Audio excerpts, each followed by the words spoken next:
లేదా చెక్ చేసుకోండి. ఒకవేళ దొరుకుతలేదు సార్ మేము చేసే పనులలో అంటే ఈ బిజినెస్కి కంపల్సరీ రావాల్సిన అవసరం ఉంది. చూడండి మనుషులు చెప్పినాను కదా, నేను ఒక ఫోటోగ్రాఫర్గా ఉన్నప్పుడు 18 సంవత్సరాలు ఫోటోగ్రాఫర్గా పనిచేస్తే 16 సంవత్సరాలు కంప్లీట్ అయిన తర్వాత స్విఫ్ట్ డిజైర్ కారు కొనుక్కున్నాను. అంటే 16 ఏళ్ళు పట్టిందా. ఇక్కడ వెస్టేజ్ అవకాశాన్ని తీసుకున్న 16 నెలలకే ఎర్టిగా వెహికల్ తీసుకున్నాను.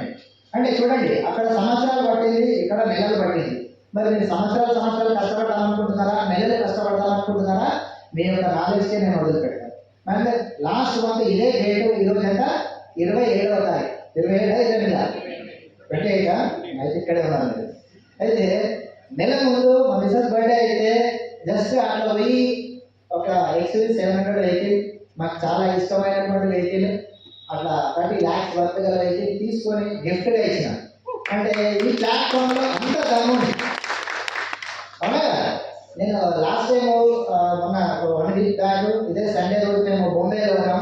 పూణే బొంబేకి ట్రైనింగ్ ఇవ్వడానికి వెళ్ళాం. చూడండి ఒకప్పుడు మీలాగానే ఈ బిజినెస్ స్టార్ట్ చేసిన వ్యక్తులు ఈరోజు విన్నింగ్ టీమ్ యొక్క సహకారంతో, మా అప్లైన్స్ యొక్క నాలెడ్జ్ అండ్ గైడెన్స్ తోటి ట్రైనింగ్ ఇచ్చేటువంటి స్థాయికి మేము ఎదిగినామంటే ఒకసారి నిజంగా భగవంతుడికి థ్యాంక్స్ చెప్తాను. నాకు ఈ బిజినెస్ అర్థం చేయించినాను. అయితే అక్కడ వెళ్ళిన తర్వాత అక్కడ అసలు మన ఇండియాలో వెస్టీజ్ అనేది టాప్ లెవెల్లో నడుస్తుంది. అందులో మన తెలంగాణ, మన హైదరాబాద్ అనేది ఒక లెవెల్లో ఒక ఊపు ఊపుతుంది. ఇండియాలో టాప్ తెలంగాణ, హైదరాబాద్. మొత్తం ఇండియాలో ఉండే అన్ని స్టేట్లు, అన్ని సిటీల నజర్ మొత్తం, ఫోకస్ మొత్తం హైదరాబాద్ మీదే ఉంది. అరే హైదరాబాద్ మీద ఉత్త మొమెంటం అని అంటే మా దగ్గర నేను ఒకటే మాట చెప్పిన స్టేజ్ మీద, మా దగ్గర 2 విషయాలు ఫాలో అవుతున్నాం. ఒకటి ఇన్నోసెన్సీ తోటి అప్లైన్ ఏది చెప్తే అది మేము వింటాం. రెండవది అప్లైన్ సబ్మిషన్లో పనిచేస్తాం. అప్లైన్ ఇది చెయ్యి అంటే చేస్తాం, వద్దు అంటే సైలెంట్గా ఉంటాం. ఇదే మేము చేసే పని అని అంటే మా దగ్గర వచ్చి పడేది ఇదే బాధ అనమాట. మా దగ్గర ఓవర్ మెచ్యూరిటీ లెవెల్ ఎక్కువ ఉన్నది. వాడికి తెలిసిందే వాడు కరెక్ట్ అనుకుంటాడు, అప్లైన్ మాట అస్సలు వినడు. జాయిన్ అయిన తర్వాత అప్లైన్ మాట ఏదైనా వినడు. అందుకే అట్లా మా టీం అనేది స్లో అయిపోతుంది సార్ అన్నాడు. ఆ పొరపాటు మన దగ్గర చెయ్యనియద్దు అని చెప్పి నేను నేర్చుకున్నాను. అండ్ ఇంకొక విషయం మా మిసెస్ చెప్పింది కదా, నేను ఫోటోగ్రఫీ చేస్తున్న టైంలో లాస్ట్ ఎండింగ్ టైంలో రియల్ ఎస్టేట్ సైడ్ కూడా నేను ఒక అడుగు పెట్టినాను. అక్కడ లక్షల రూపాయల ప్లాట్లు అనిపిస్తే ఈఎంఐస్ ఇస్తారు. అక్కడ కూడా లక్షలు కాబట్టి ఈఎంఐ. మన దగ్గర జనవరి 9, 10, 11వ తారీఖు రోజు ఎఫ్ఐ ఉందా ఉన్నప్పుడు ఎంత ఛార్జ్? అది 5,000 రూపాయల ఛార్జ్. 5,000 రూపాయల ఛార్జ్కి ఈఎంఐ పెట్టి అంటే మన గురించి ఎంత ఆలోచిస్తారు. 5,000కి ఈఎంఐ అవసరమా? రియల్ ఎస్టేట్లో ఇన్షియల్ పేమెంట్ చేస్తేనే 50,000 కట్టాలి. బట్ ఈడ 5,000 రూపాయలకి ఈఎంఐ ఇస్తుంది. ఎంత ఆలోచిస్తుంది మన గురించి, అవునా కదా?